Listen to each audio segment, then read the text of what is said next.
Hey guys, welcome back to the Capital Mindset Show. So unlike the previous video, this one's going to be shorter. It's going to be a fulfilling a request to go a little bit more in depth or a little bit deeper into some option trades that I've been doing and where do options trades have a place in my portfolio. So just on a bird's eye view or kind of on a surface level eye view, option trades allow me to, in some instances, go long a position with less capital down. And I have to be sure on a couple of things. If I were to do that, I have to be sure on the timing aspect, very sure, fairly certain on something, or I want to basically incur minimal risk in that position where I don't want to actually put a ton of capital down, but I want to make some of the upside. Now, more likely in the portfolio, I actually use options to generate income, both on the put side and on the call side. So if I see a stock that I do like, and it actually entirely depends on what the premiums are offering me. Let me just say this right off the bat. The options market dictates my behavior within said market, okay? So if a company does not have good premiums right now on it because of whatever reason, the other end of the deal just isn't there, I may not go for it because I have to be satisfied with the terms of the deal before I actually execute. So let me explain what I mean by that. So let's say we're looking at stock X, and stock X, I want to buy it at, let's say it's right now at 50 bucks, but I want to buy it at 30 bucks. And then so what I'll do is I might sell some puts. I have the cash now and I sell into the market some puts. However, it's not so simple, right? I wish it were that simple. Then all of us could just print money. But essentially what you have to do is be careful. Be very careful with what is the risk that you're getting. What is the premium that you're getting? Because that is a compensation for the risk that you're putting up for. The risk that, for example, let's say the stock crashes to 10.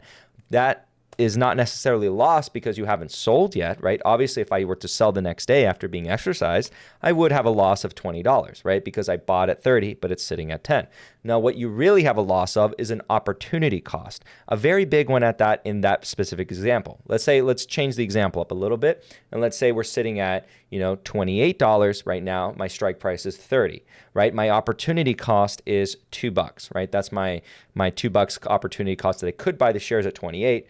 And I instead bought them at 30 because I sold these contracts. Now, hopefully my break even is less than that. Maybe my premiums were, a bit more and my break even might be less than 28. And in that case, I can sell it still and actually still technically generate a profit because I bought them for 30, but let's say the premiums total to, let's say, for example, $2.05, right? Instead of that, I have a 5-cent profit per share because they gave me a premium of $2.05. I purchased them for 30. They're currently sitting at 28, and then I can profit because the total value is actually $30.05, right? So I bought it at $30, sold it at $30.05.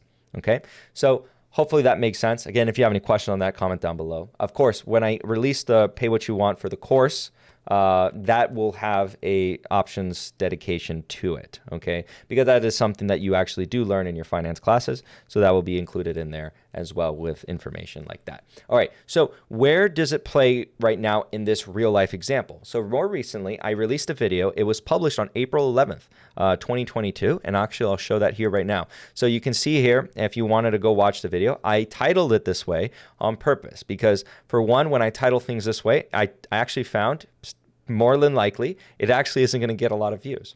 And so I did this to kind of poke fun at the whole clickbaity thing. And I do that time to time because, again, this is my pastime. So you got to understand that I do this for fun. So I like to have fun sometimes with the titles. I like to have sometimes fun with the thumbnails, which I do that myself too.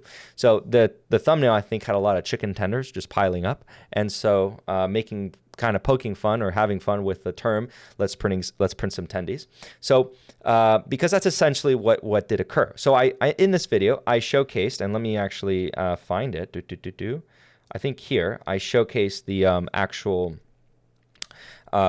trades, right, that were executed, and it was selling calls on AGRD. What does that mean? Well, essentially, there was another individual out there. I don't really know what it is, if it's an entity or a person. All I know is that someone paid me for those shares, right? A premium on those shares. And in return, we have like a contract, a contractual agreement that should the stock price go above the strike price, I have to sell my shares to them at the strike price being $45. For some context, AGRD at the time was trading at 42-ish dollars. And I'll actually, or up, I think it got up to $43. So you can see right there. Yeah, it got up to about 43-ish dollars, somewhere around 42. So 42, 43 for the sake of argument. That's where it was when I did that. So ideally, if you think that, for example, it's getting a little bit ahead of itself, I will tend to do that. I like to put myself in a win-win situation where I win in either case, in both calls and puts. And when you're selling, in this instance, you can be very smart about it. Don't try to chase yield in any capacity. And let me be very clear about this. If you are newer to the markets, take your time to learn this, okay? You don't have to do this now, all right? You don't have to do this ever, actually. You don't even have to do this at all to be successful. You can avoid this absolutely entirely. There's no reason to do this. There's no necessity to do it, all right? What you mainly need to focus on is your capital preservation. Allow yourself to learn and be honest with yourself about your learning process. If you aren't actually learning, you have to know that. The only one you'll hurt in lying is yourself, okay? So just be very honest with yourself about where you are in the learning curve.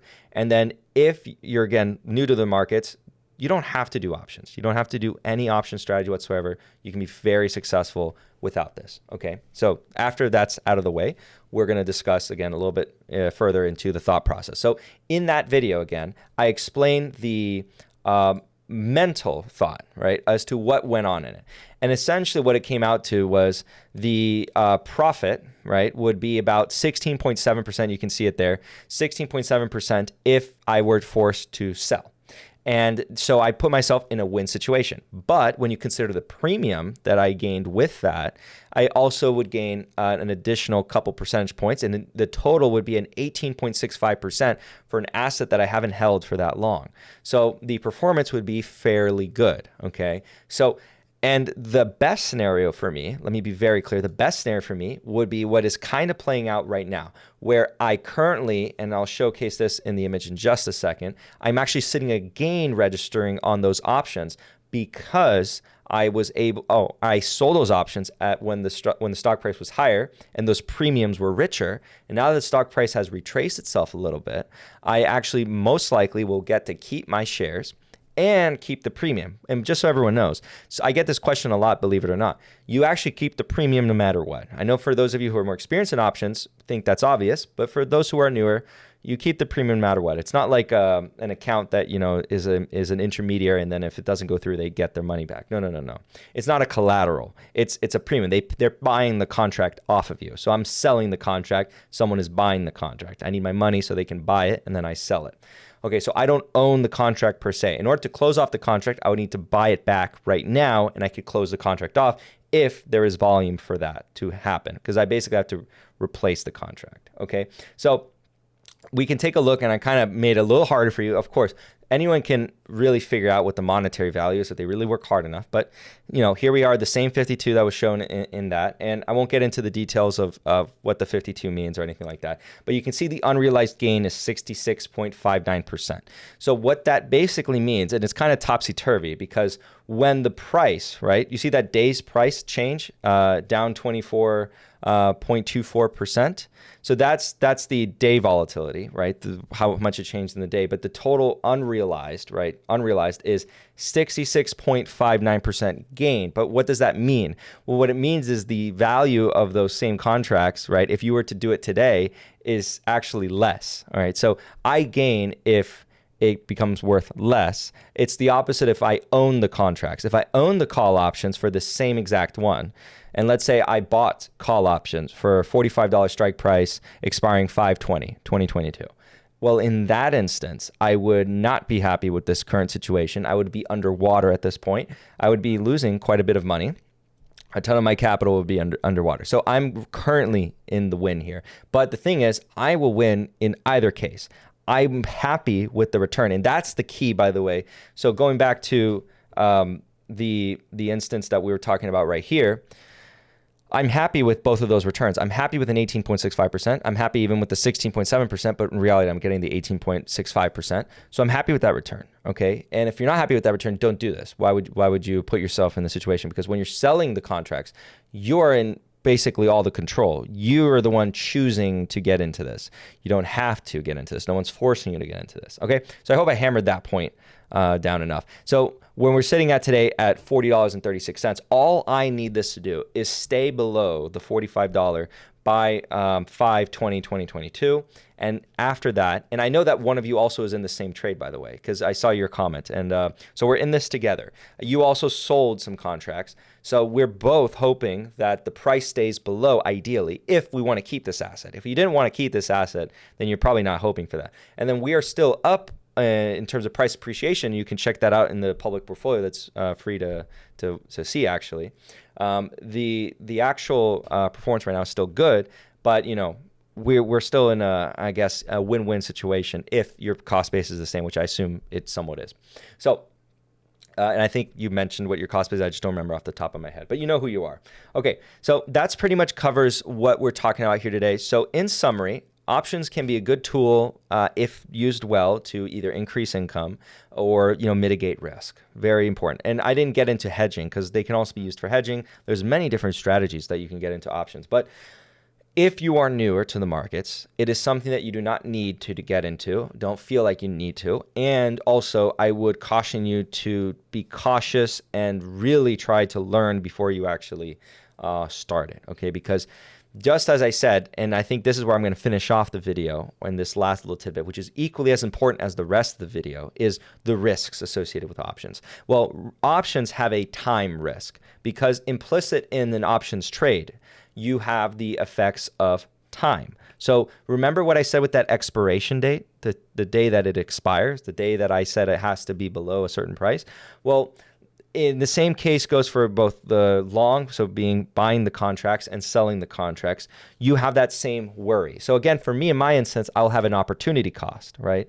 If the stock price goes, let's say for argument's sake, to $60 a share, the delta between the strike and the $60 per share price target or price tag at that day is an opportunity cost because I could have sold it at 60, but instead I'm selling it at 45, unfortunately. So that would be unfortunate, and I would take that opportunity loss. Not a real loss, but an opportunity loss, which is still kind of a loss. Not still kind of a loss, it still is a loss. Now, if you're on the long end, well, you want it to go above the $45 strike price plus the premium, so because you need to break even. So in that instance, time is against you because you need it to go there sooner rather than later. And you'll probably sweating bullets if by the end of the day or by the end towards that expiration, it's not there. Or at least above your break even. So it'd be quite unfortunate. And so you got to contend with that options carry an additional risk, that being the risk of time. Time is very risky. So time is valuable. And if you took a finance class, you learn and they hammer it in, even in accounting classes, they hammer it in, the time value of money. The time value of money is everything, right? And comparing alternate investments to one another, how that affects the value of projects, of investments, etc. So all this is very important. But yeah, that's pretty much what covers this topic here. It's a shorter video for capital mindset at least. And on that note, guys, thank you guys so much for watching, and I'll see you guys on the next one.